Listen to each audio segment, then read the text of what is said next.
ಪಾಕ್ ಪರ ಘೋಷಣೆ ವಿಚಾರಕ್ಕೆ ಸಂಬಂಧಪಟ್ಟಂತೆ ಶಫಿ ನಾಶಿಪುಡಿ ಅಂದರ್ ಆಗ್ತಾ ಇದ್ದ ಹಾಗೆ ಆತನ ಜೊತೆಗೆ ವ್ಯಾಪಾರ ವಹಿವಾಟು ನಡೆಸ್ತಾ ಇದ್ದಂತಹ ಇತರೆ ವ್ಯಾಪಾರಸ್ಥರು ಕಂಗಾಲಾಗಿದ್ರು. ಬಿಕಾಸ್ ಕೋಟಿ ಕೋಟಿ ಬಾಕಿ ಇತ್ತು ಅನ್ನೋದು ಅವರ ಅಹವಾಲ್ ಆಗಿತ್ತು. ಈ ವಿಚಾರಕ್ಕೆ ಸಂಬಂಧಪಟ್ಟಂತೆ ವರ್ತಕರ ಸಂಘದಲ್ಲಿ ತುಂಬಾ ಇಂಪಾರ್ಟೆಂಟ್ ಮೀಟಿಂಗ್ ನಿನ್ನೆ ಆಯಿತು. ಆ ಸಭೆಯಲ್ಲಿ ಏನೆಲ್ಲ ವಿಚಾರಗಳು ಚರ್ಚೆ ಆಯಿತು ಅಂತ ಬನ್ನಿ ನೋಡ್ಕೊಂಡು ಬರೋಣ. ನಾಶಿಪುಡಿ ಉಚ್ಚಾಟನೆಯ ನಿರ್ಧಾರ ಕೈಬಿಟ್ಟ ವರ್ತಕರ ಸಂಘ. ಆರೋಪಿ ಅರೆಸ್ಟ್ ಬೆನ್ನಲ್ಲೇ ಆತಂಕದಲ್ಲಿದ್ದ ವ್ಯಾಪಾರಸ್ಥರೀಗ ನಿರಾಳ. ಬಾಕಿ ಹಣ ಕೊಡಲು ಒಪ್ಪಿಕೊಂಡ ನಾಶಿಪುಡಿ ಪುತ್ರ ಜುಬೇರ್. ವಿಧಾನಸೌಧದಲ್ಲಿ ಪಾಕ್ ಪರ ಘೋಷಣೆ ಕೂಗಿದ್ದಕ್ಕೆ ಮೊಹಮ್ಮದ್ ಶಫಿ ನಾಶಿಪುಡಿ ಅರೆಸ್ಟ್ ಆಗಿದ್ದಾನೆ. ಬ್ಯಾಡಗಿ ಪಟ್ಟಣದ ಮೆಣಸಿನಕಾಯಿ ವರ್ತಕನಾಗಿದ್ದ ನಾಶಿಪುಡಿ ನಡೆಗೆ ಭಾರೀ ಆಕ್ರೋಶದ ಬೆನ್ನಲ್ಲೇ ಮೆಣಸಿನಕಾಯಿ ವರ್ತಕರ ಸಂಘದ ಸಭೆ ಮಾಡಲಾಯಿತು. ನಾಶಿಪುಡಿ ಅರೆಸ್ಟ್ ಆಗ್ತಿದ್ದಂತೆ ಮೆಣಸಿನಕಾಯಿ ವ್ಯಾಪಾರಸ್ಥರು ಆತಂಕದಲ್ಲಿದ್ದರು. ಕೋಟ್ಯಾಂತರ ರೂಪಾಯಿ ಮೆಣಸಿನಕಾಯಿ ಖರೀದಿಸಿದ ನಾಶಿಪುಡಿ ಇನ್ನೂ ಬಾಕಿ ಹಣವನ್ನು ಕೊಟ್ಟಿರಲಿಲ್ಲ.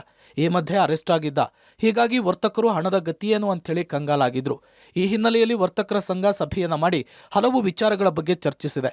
ವರ್ತಕರ ಸಂಘದಿಂದ ನಾಶಿಪುಡಿ ಉಚ್ಚಾಟನೆ ಮಾಡುವ ವಿಚಾರದಲ್ಲಿ ತಟಸ್ಥ ನಟೆಯನ್ನ ಅನುಸರಿಸಿರುವ ನಿರ್ಧಾರವನ್ನ ಸಂಘ ಕೈಗೊಂಡಿದೆ.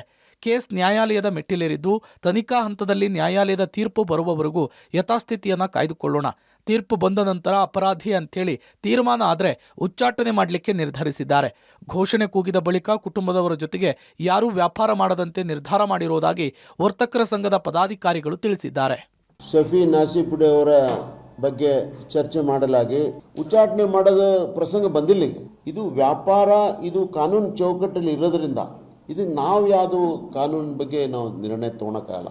ಈಗ ನಮ್ಮ ಗೌರವ ಕಾರ್ಯದರ್ಶಿ ಹೇಳಿದ ಪ್ರಕಾರ ಪ್ರೂವ್ ಆದ ನಂತರ ಮತ್ತೆ ಮೀಟಿಂಗ್ ಸೇರಿ ನಾವು ಏನು ನಿರ್ಧಾರ ತಗೋಬೇಕನ್ನೋದು ತಮ್ಮ ಗಮನಕ್ಕೆ ತರ್ತೀವಿ.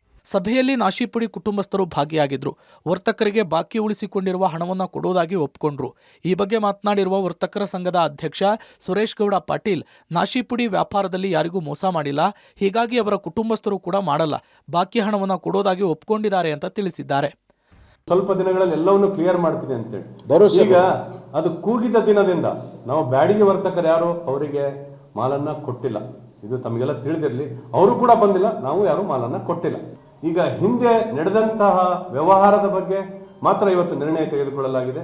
ಪ್ರಕರಣದ ತನಿಖೆ ನಡೀತಾ ಇರುವುದರಿಂದ ನ್ಯಾಯಾಲಯದ ತೀರ್ಪನ್ನು ಆಧರಿಸಿ ನಾಶಿಪುಡಿ ಉಚ್ಚಾಟನೆಯ ನಿರ್ಣಯ ಮಾಡುವುದಾಗಿ ಸಂಘ ತೀರ್ಮಾನಿಸಿದೆ. ಮುಂದೇನಾಗುತ್ತೆ ಕಾದ್ ನೋಡ್ಬೇಕಿದೆ.